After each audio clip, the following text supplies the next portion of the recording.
Bonjour à tous mes élèves de la classe de clarinette du Conservatoire de Fougères, à tous les autres aussi, de France et de Navarre et du monde. Donc voilà, ce week-end pascal qui est terminé, on est censé être en vacances, mais j'ai décidé de rester sur le pont. Et vu que c'est à ce moment-là que les élèves vont avoir un petit peu plus de temps pour bosser, donc voilà.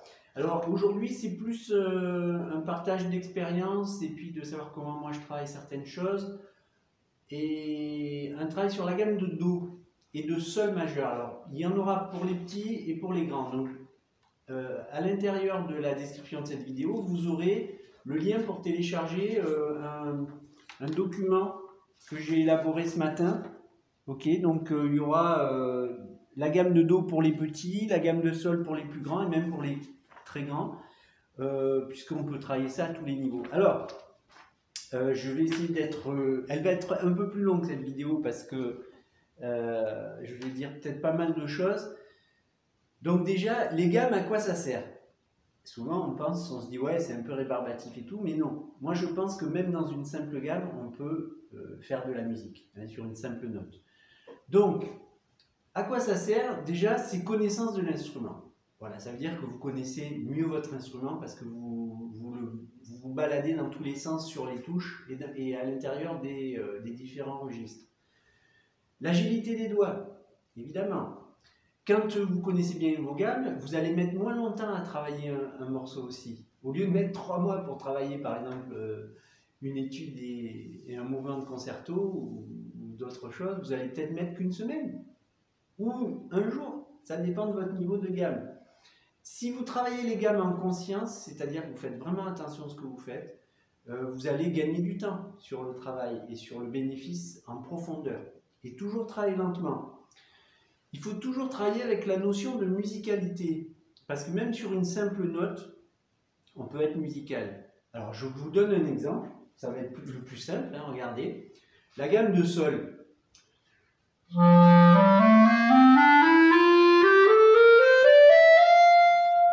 Ok, c'est carré, ça peut être rébarbatif. Mais regardez si je la joue en mettant des points d'appui et des rythmes différents.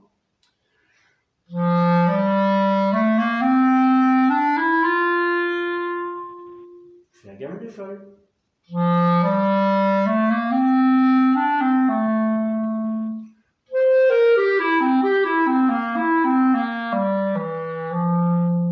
Donc la gamme de Sol, et j'ai terminé par l'arpège de septième de dominante, Ré, Fa dièse, La, Do. J'ai fait que des Ré, des Fa dièse, des La, des Do. Et ça donne même presque un morceau de musique. Donc voilà l'intérêt aussi des points d'appui, comme j'insiste souvent auprès de mes élèves. Les points d'appui, c'est un des secrets de la musicalité, hein, et de la technique, pour affirmer sa technique. Moi, je pense par segment aussi, je pense par bloc.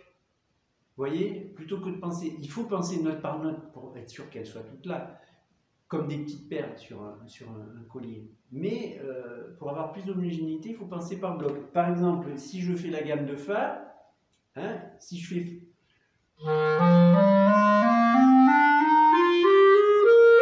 C'est des petits bouts de notes qui sont rajoutés. Par contre...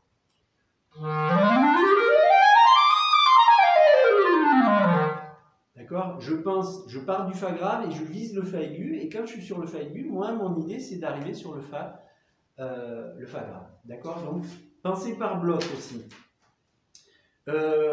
Ça va créer plus de cohérence dans le discours aussi, si vous pensez par bloc. Vous voyez, dans le concerto de Mozart, au départ, il vaut mieux penser à 2 temps qu'à 4 temps, parce que la phrase va être beaucoup plus développée et beaucoup plus souple.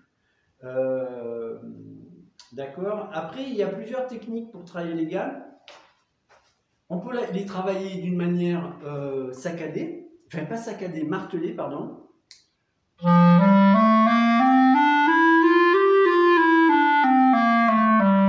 Pour bien affirmer sa technique, mais aussi plus souple.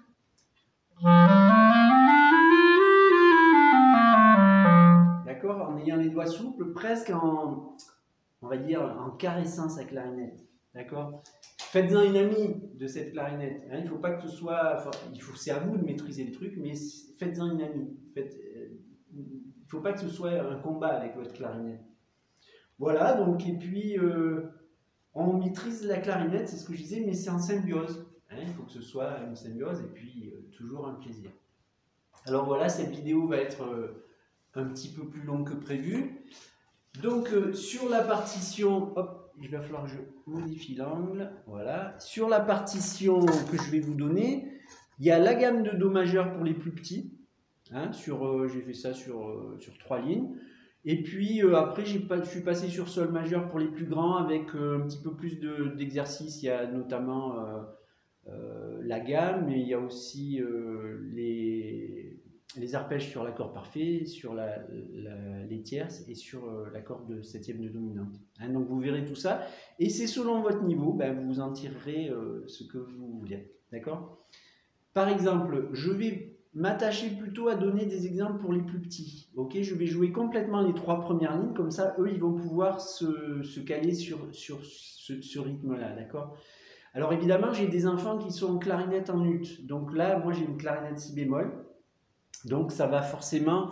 le son ne sera pas le même. Hein, donc, mais je préfère qu'ils se concentrent sur les bons doigts, sur le doigté réel que sur le son, hein, dans un premier temps. Je joue par exemple les 3 premières lignes.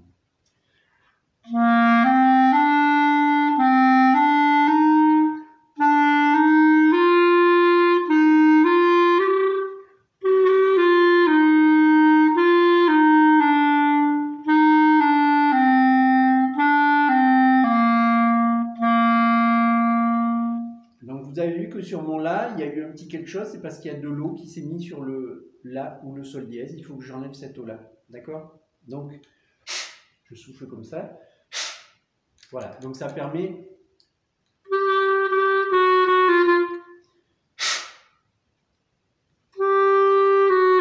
Voilà, je fais la deuxième ligne.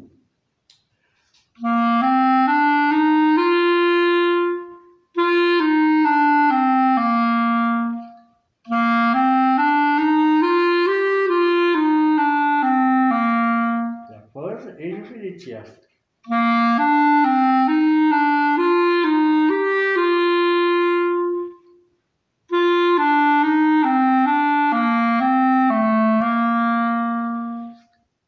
L'arpège.